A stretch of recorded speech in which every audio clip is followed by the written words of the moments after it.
We have a setup to fill a portable tank with air. The only place we really have electricity is around the house here. Now, we don't have electricity in the barn and or really in any of our buildings. And so we're always encountering a flat tire, and we've got an air compressor here, a Craftsman air compressor. And rather than roll this thing around, what we really, my brother is the one that came up with this, and I don't know if it's his idea or he picked it up from somewhere else, but nonetheless it's a good idea. And what we do is we have a fitting like this with a valve that turns on and off, and we take that and on this line here,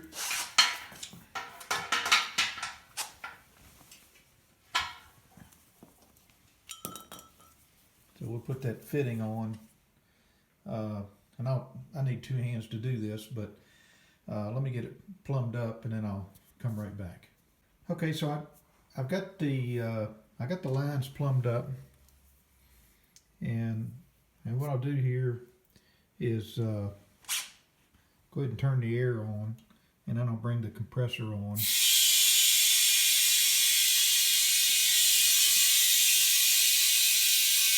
And normally I might have this tank full, but kind of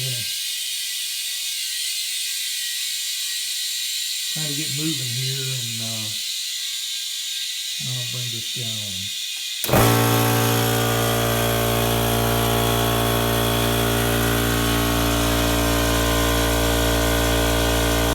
So the little tank is full now, and it's right on 100 psi. The tank can take 125, but try to stay on the safe side, and so our regulator is set just a little over 100. But this particular compressor, if I can get it can make 150 psi. So you want to be sure to set your regulator to throttle that so that you don't blow the tank and maybe yourself away with it. So once you get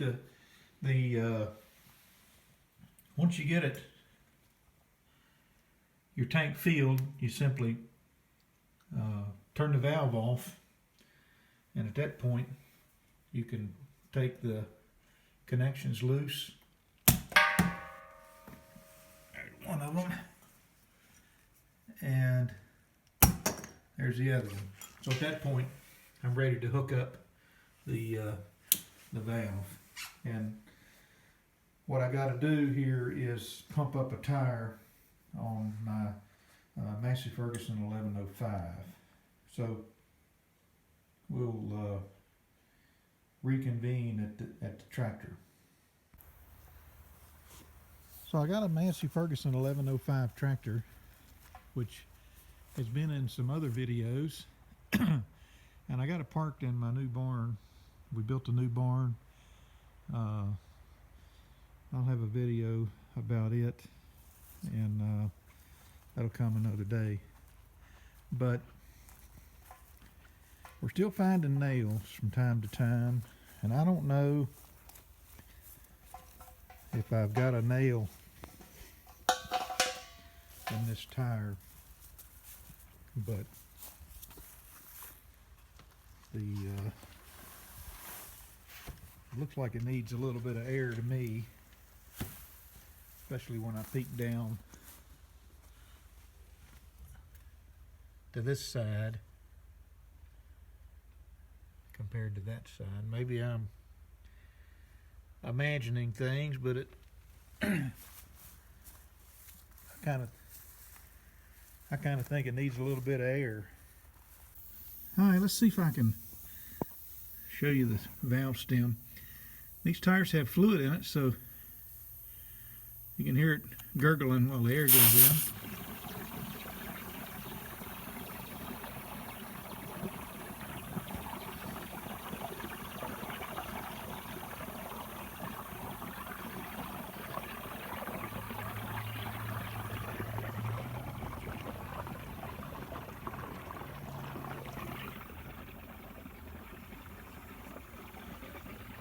All right, I got the fluid or the air. I got the air into the tires, and I put in enough.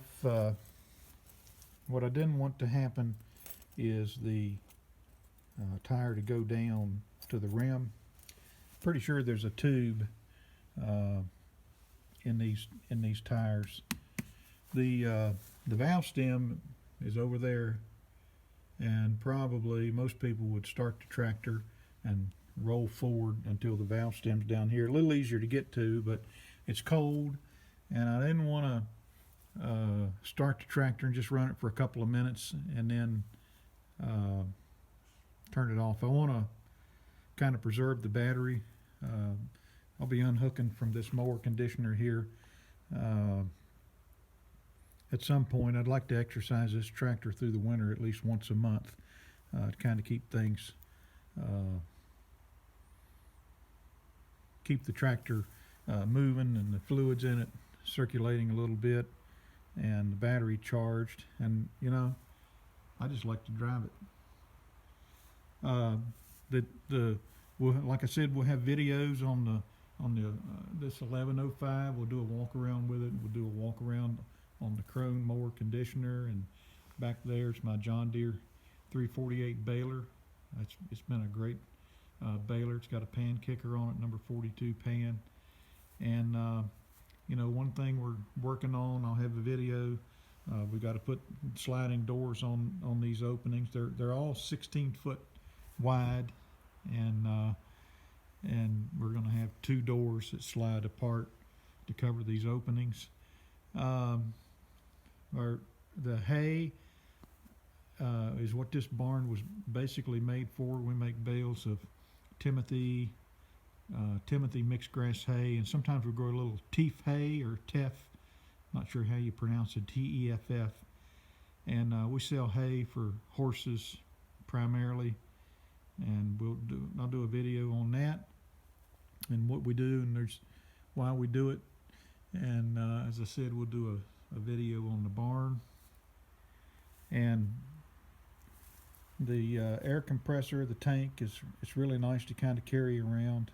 And while I'm here, I'll show you a few other things, like chairs to sit in while we're waiting on a hay customer come. I've got a video that I'm going to be working on. I'm already working on. Put a gate. There's a road up there, and I don't know if you can see it or not, but there's a couple of old galvanized gates that I've recycled from the main part of the farm, and they sit end to end. And I have a video on that and how I put it together.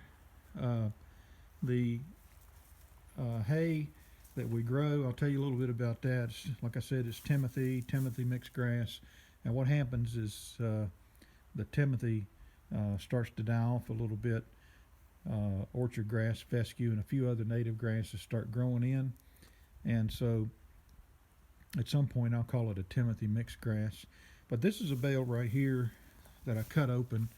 I typically let the customer pick a bale and cut it open so that they can see for themselves what they're getting. But you know, you can see the Timothy in these bales. It's hard not to look around on one of these bales of hay and not see, you know, a Timothy hid somewhere. Even though it's a Timothy mixed grass, you know, it's overwhelmingly Timothy, and it's been nice for us. We're way out in the boondocks, and there's a lot of quote unquote horse quality hay that people have between us, and there's some mountains you got to come to get to our place. And you know, nice forge tested Timothy draws people in that have a clue about what they want in hay, and they'll drive some of these other people that have, maybe they got horse quality hay, but a lot of times it's just like whatever's growing out there, and they slap the name horse on it and people buy it and pay good money for it. We try to, as I tell my kids, it takes just as much back to lift a 50-pound bale of trash as it does a 50-pound bale of hay. A few other things going on up here.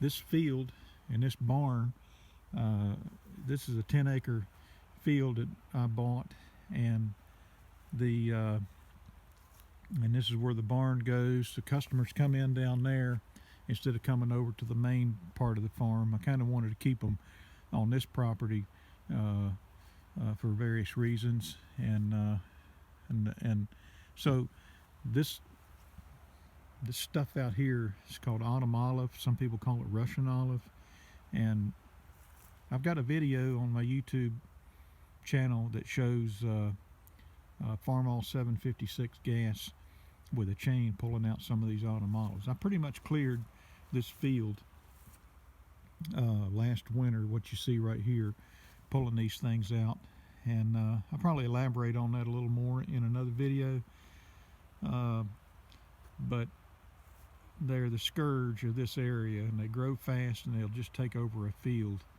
Our plans are to plant the teeth grass in here next spring to try to realize some revenue off this field, and hopefully we'll get the rest of these autumn olives out here. But I'm getting too old to be getting on the ground and wrestling autumn olives and briars. There's some multiflora rose in here, and believe me, when you're fighting these autumn olives and multiflora rose, they fight back. I come home with scratches and rips and where the briars get me, but this is about a 10-acre field. It's a little over 10 acres, and I think it's going to make a really, really nice hay field when we get done with it. But next year, hopefully it'll be teeth grass in here, make for some nice horse quality hay. The barn, like I said, we got to put some doors up, and we got some downspouts we need to put on, and we need to work on our floor a little bit. Eventually, I would like to have an asphalt floor in here. That might be a few years down the road, but that's kind of what I got today for a video. I wanted to show how we filled the little air tank, and we can walk it over to this barn, and we can walk it to this barn or any other place. It's so lightweight, it beats rolling around an air compressor. And we'll talk to you later.